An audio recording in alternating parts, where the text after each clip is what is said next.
ओम शांति। आज के बाबा के 14 तारीख के महावाक्य हैं। आज बाबा ने कहा किसी भी हालत में बाबा की पढ़ाई नहीं छोड़नी है। बाबा ने कहा पढ़ाई का बहुत कदर होना चाहिए, चाहे बीमार हो चाहे कुछ भी हो। बाबा ने कहा फिर भी मुरली जरूर सुननी है। और बाबा ने कहा बहुत बच्चे तो बाबा की सेवा के निमित्त बनते हैं, और बाबा ने कहा सेवा के जिम्मेवार भी बनते हैं। और बहुत बच्चे ऐसे हैं जो बाबा ने कहा बाबा की सेवा करते हुए भी निंदक बन जाते हैं, डिससर्विस करने के निमित्त बन जाते हैं। श्रीमत पर चलते चलते बाबा ने कहा अभिमान में आ जाते हैं, मनमत पर चलना शुरू कर देते हैं तो डिससर्विस के निमित्त बन जाते हैं। तो बाबा ने कहा उनको देख करके अनेक बच्चे, अगर किसी भी कारण से कोई बच्चा पढ़ाई छोड़ता है, मुरली छोड़ता है या बाबा के घर में आना छोड़ देता है, तो बाबा ने कहा उनको देख करके अनेक बच्चे बाबा से दूर हो जाते हैं, बेमुख हो जाते हैं। तो बाबा ने कहा उनकी डिससर्विस कराने के भी निमित्त वो बच्चे बनते हैं, तो उनका पाप चढ़ता है जो बच्चे बाबा को छोड़ देते हैं किसी कारण से। तो बाबा ने कहा हमें हर समय याद रखना है कि कोई भी ऐसा कर्म ना करें जो हमको देख करके कोई बाबा से दूर हो। तो आज बाबा ने कहा मीठे बच्चे, तुम्हें पढ़ाई का बहुत कदर रखना है। बीमार हो, मरने पर भी हो तो भी क्लास में बाबा ने कहा बैठो। कहा जाता है ज्ञान अमृत मुख में हो तब प्राण तन से निकले। कृष्ण कई बच्चे भी बाप से बेमुख करने के निमित्त बन जाते हैं, कब और कैसे। तो बाबा ने कहा जो आपस में भाई बहनों से रूठ कर पढ़ाई छोड़ देते हैं और गुरु के निंदक बन जाते हैं, उन्हें देखकर अनेक बाप से बेमुख हो जाते हैं। आज अच्छा पढ़ते हैं, कल पढ़ाई छोड़ देते हैं तो दूसरों को कह न सके कि तुम पढ़ो। ऐसे बच्चे ऊंच पद से वंचित हो जाते हैं।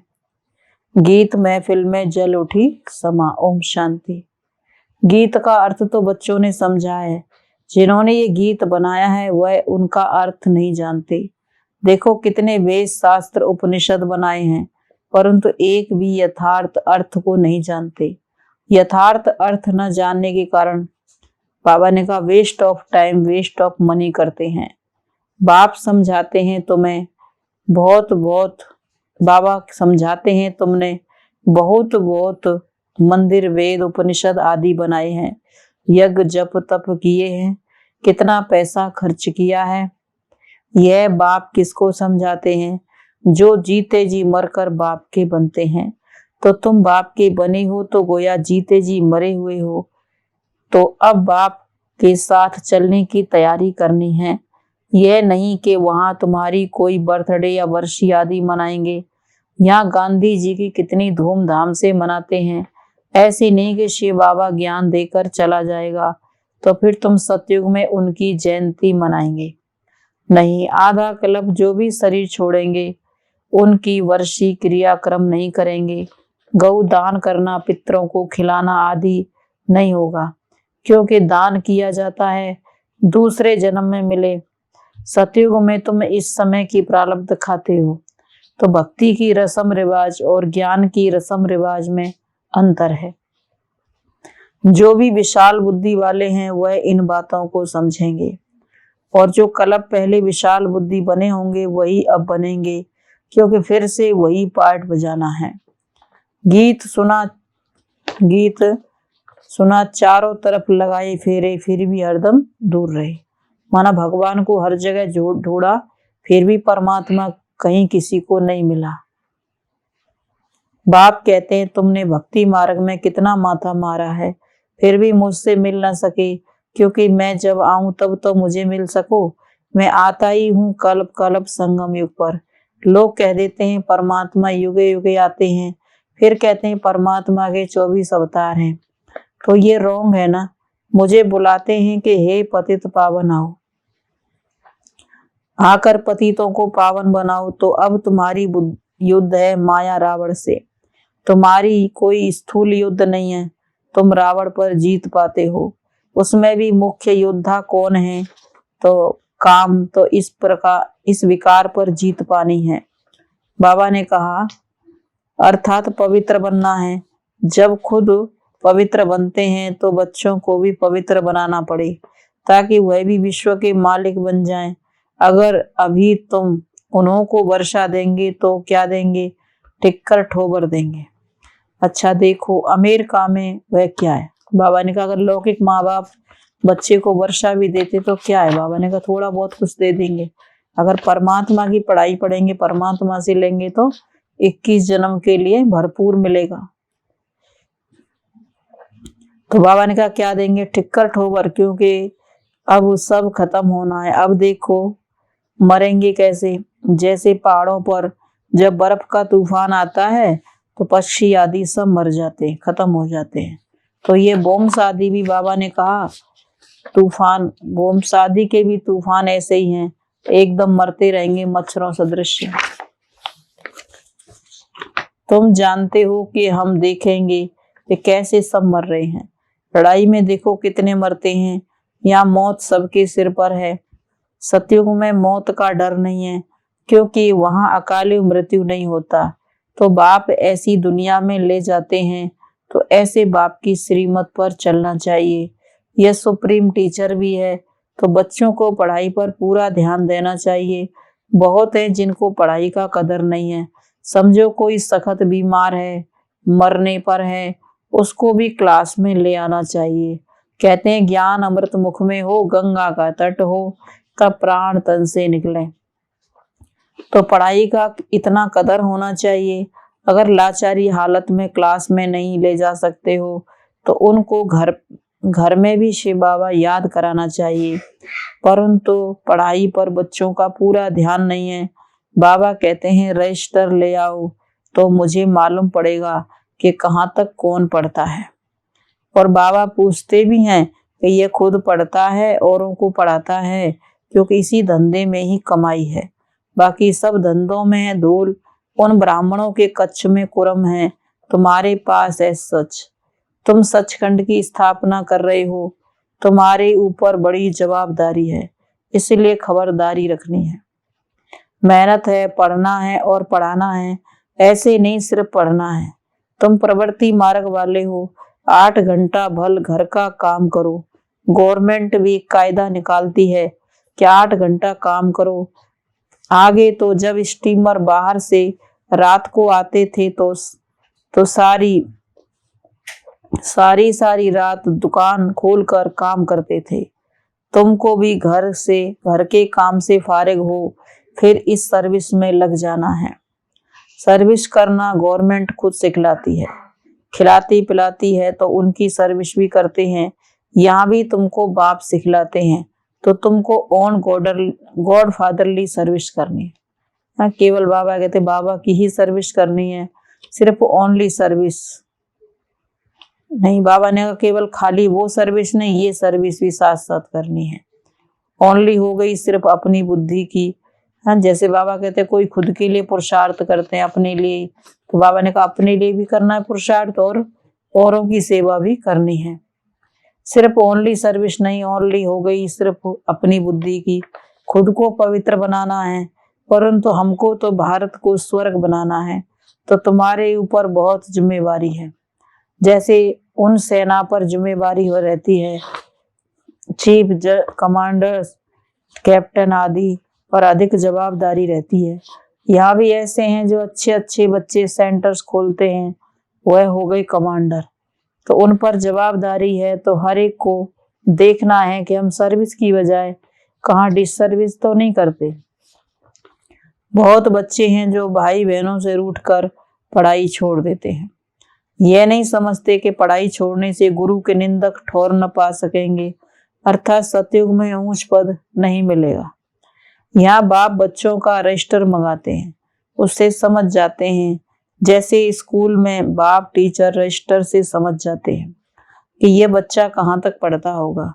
कई बच्चे पढ़ते हैं, कई बच्चे होते हैं जो सारा दिन खेलते रहते हैं और छुट्टी के टाइम पर घर आ जाते हैं कि हम पढ़कर आए हैं। किन्हों के माँ बाप तो रजिस्टर भी नहीं देखते, तो उन्हों को मालूम ही नहीं पड़ता। किन्हों के माँ बाप ध्यान में रखते हैं तो बच्चा अच्छा ध्यान में रखते हैं तो बच्चा अच्छी तरह पढ़ पाए।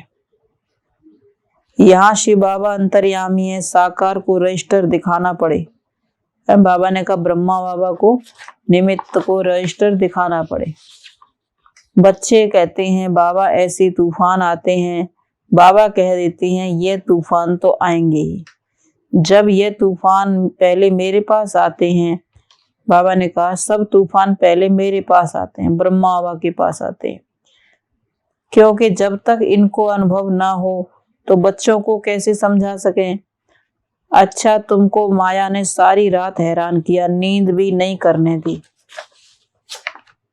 टाइम भी वेस्ट किया, यह भी उनका फर्ज है, टकराएगी जरूर।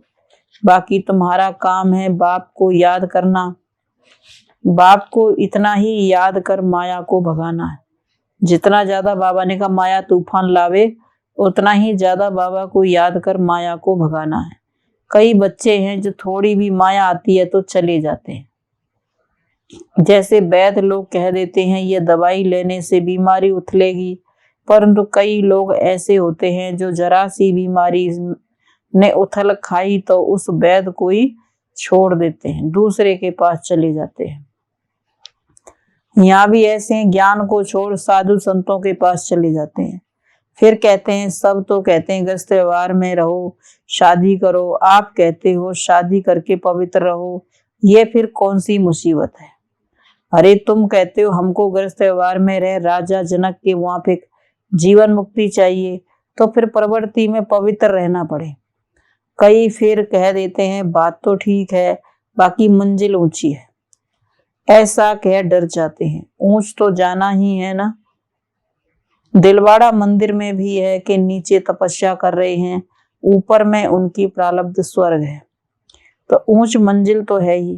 कहते हैं ना चढ़े तो चाके प्रेम रस और गिरे तो चकनाचूर, यानी बैकुंठ रस, गिरे तो चकनाचूर। इसीलिए बड़ी सावधानी से चलना पड़ता है, डरना नहीं है। कहते हैं ये गीता की अथॉरिटी है, गीताएं तो आजकल बहुत है, टैगोर गीता, गांधी गीता आदि। आजकल तो घर से रूठते हैं वह गीता का अर्थ कर देते हैं और अपना नाम डाल देते हैं। एक गीता में लिखा है बैंगन खाने से ये होगा, भिंडी खाने से ये होगा। ये बाबा भी रोज गीता का पाठ करते थे, जहां भी जाते थे, राजाओं के पास भी जाते थे तो गीता का पाठ जरूर करते थे।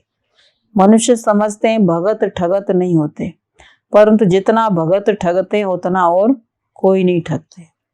भगवान के नाम पर बाबा ने कहा दुनिया में कितना कुछ ठगते रहते हैं। तो बाबा कहते हैं बच्चे पढ़ाई को नहीं छोड़ना, नहीं तो माया अजगर खा जाएगी, फिर पछताना पड़ेगा। जब धर्मराजपुरी में एक एक जन्म का साक्षात्कार करते हैं तो सजाएं खाते हैं तो बात मत पूछो। मुक्ति और जीवन मुक्ति को कोई जानते नहीं है, क्योंकि वह समझते हैं कि सुख काग विष्ठा समान है, तो समझते हैं कि स्वर्ग के सुख भी ऐसे ही होंगे। क्योंकि सुना है कि त्रेता में भी सीता चुराई गई, तो वह भी दुख है। अब तुम जानते हो कि स्वर्ग में ऐसी बातें होती नहीं है, यह भारत की ही कहानी है। बाकी और धर्म वाले इस ड्रामा के अंदर बाई प्लाट है, आधा समय से आते हैं। बाबा ने कहा भारतवासियों के ही 84 जन्म है, और धर्म वाले तो 84 जन्म नहीं लेते। कहते हैं आत्मा परमात्मा अलग रहे बहुकाल, अब इस अर्थ को नहीं जानते, गाते ही रहते हैं, जानते कुछ नहीं है। ये ब्रह्मा भी बेगर था ना, इसने भी बहुत गुरु किए थे, परंतु सब ठगी थी। अब बाप कहते हैं ना सर्वधर्मानि परत्यज्य, इसका अर्थ थोड़ी जानते हैं कि सब धर्मों को भूलो। भल गीता पढ़ते हैं, परंतु जैसे जंगली तोते हैं। तुम कंठी वाले वन विजय माला में पिरोए जाएंगे। दुनिया वाले इन बातों को क्या जाने, उन्हों को अगर तुम लिटरेचर भी दो तो फेंक देते हैं। वो लोग क्या जाने ज्ञान रत्नों को। तुम बच्चे जो कल पहले देवता धर्म के थे, अब वही ब्राह्मण बने हो। जो अब देवता बनेंगे वही कल्प कल्प नंबरवार पुरुषार्थ अनुसार देवता बनेंगे। और जो देवता और तो देवता बन न सके, यह सैपलिंग लग रहा है ना, वह गवर्नमेंट तो कांटों का सैपलिंग लगाती है। यहाँ पांडव गवर्नमेंट देवता धर्म की सैपलिंग लगाती है। कितना फर्क है। जब देवता धर्म का सैपलिंग पूरा होगा तब ही इस पुरानी दुनिया का विनाश होगा। तो विनाश के आसार भी तुम देख रहे हो। तो बाबा ने कहा कैसे यौवनों और कौरवों की लड़ाई लगनी है। ड्रामा अनुसार नथिंग न्यू, कोई नई बात नहीं। कोई नहीं तो क्यों कहा कि रक्त की नदियां बहेंगी। कोई हिंदू थोड़ी आपस में लड़ेंगे। यह बार ही यौवनों कौरवों की है। हम भी इस युद्ध पर हैं। We are at war. जैसे वहां भी कमांडर देखते रहते हैं ना कि लड़ाई ठीक चल रही है व नहीं। कोई ट्रेटर तो नहीं है। ट्रेटर के लिए बड़ी भारी सजा होती है। तो यहाँ भी ऐसे हैं, अगर कोई बाप का बनकर ट्रेटर बन जाते हैं तो धर्मराजपुरी में बहुत भारी सजा मिलती है। बच्चों ने साक्षात्कार भी किया है। जब काशी कलवट खाते हैं, बलि चढ़ते हैं, तो उस समय अनेक जन्म के पापों की सजा भोगते हैं। फिर दूसरे जन्म में नए सिरे से कर्म शुरू करते हैं। मुक्ति में तो कोई जाते नहीं है। कहते हैं फलाना पार निर्वाण गया, परंतु जाता तो कोई नहीं है। बाप को बुलाते हैं, पतित पावन आओ। सर्व का सदगति दाता एक ही है। यह तो समझ की बात है ना। बाप आते हैं तो कईयों को गति सदगति दे जाते हैं। परमात्मा ने अब ऑर्डिनेंस निकाला है कि पवित्र बनो। कहते हैं कि दुनिया कैसे चलेगी। अरे तुम कहते हो खाने के लिए नहीं है, प्रजा कम होनी चाहिए, फिर कहते हो दुनिया कैसे चलेगी। तुम बच्चों को अच्छी रीति समझाना चाहिए। अच्छा मीठे मीठे सिकीला दे बच्चों प्रति माता पिता बाप दादा का याद प्यार गुड मॉर्निंग। रूहानी बाप की रूहानी बच्चों को नमस्ते। हम रूहानी बच्चों की रूहानी माता पिता बाप दादा को गुड मॉर्निंग और नमस्ते बाबा नमस्ते। धारणा के लिए मुख्य सार है, घर का काम करते भी समय निकाल रूहानी सेवा जरूर करनी है। अपने को सर्विस बढ़ाने के जिम्मेवार समझना है। बाबा ने कहा जैसे दुनिया में कोई बिजनेस को बढ़ाता है, ऐसे ईश्वरीय सेवा को बढ़ाने के जिम्मेवार समझना है। डिससर्विस नहीं करनी है। दूसरी पॉइंट है, पढ़ाने वाला स्वयं सुप्रीम टीचर है, इसीलिए पढ़ाई का बहुत बहुत कदर रखना है। किसी भी हालत में पढ़ाई मिस नहीं करनी है। वरदान, एकाग्रता के अभ्यास द्वारा मन बुद्धि को अनुभवों की सीट पर सेट करने वाले निर्विघ्न भव। एकाग्रता के अभ्यास द्वारा मन बुद्धि को अनुभवों की सीट पर सेट करने वाले निर्विघ्न भव। विस्तार में बाबा ने कहा एकाग्रता की शक्ति सहज ही निर्विघ्न बना देती है। इसके लिए मन और बुद्धि को किसी भी अनुभव की सीट पर सेट कर दो। एकाग्रता की शक्ति स्वतः ही एक बाप दूसरा न कोई ये अनुभूति कराती है। इससे सहज ही एक रस स्थिति बन जाती है। सर्व के प्रति कल्याण की वृत्ति रहती है। एकाग्रता के अभ्यास से भाई भाई की दृष्टि रहती है। उसे कभी भी कोई कमजोर संस्कार, कोई आत्मा व प्रकृति किसी भी प्रकार की रॉयल माया अपसेट नहीं कर सकती। स्लोगन, सेकंड में विस्तार को सार में समाने का अभ्यास ही अंतिम सर्टिफिकेट है। सेकंड में विस्तार को सार में समाने का अभ्यास ही अंतिम सर्टिफिकेट है। बाबा ने कहा अंत समय अंतिम सर्टिफिकेट दिलाएगा। तो बाबा ने कहा अंत समय एक सेकंड का पेपर होगा। तो बाबा ने कहा सेकंड में जो निश्चय बुद्धि होगा वही विजयी बनेगा। तो पढ़ाई का बहुत कदर रखना है। बाबा ने कहा किसी भी हालत में पढ़ाई बहुत पढ़नी है या पढ़ाई की बहुत वैल्यू रखनी है। और बाबा ने कहा निंदक नहीं बनना है। ओम शांति।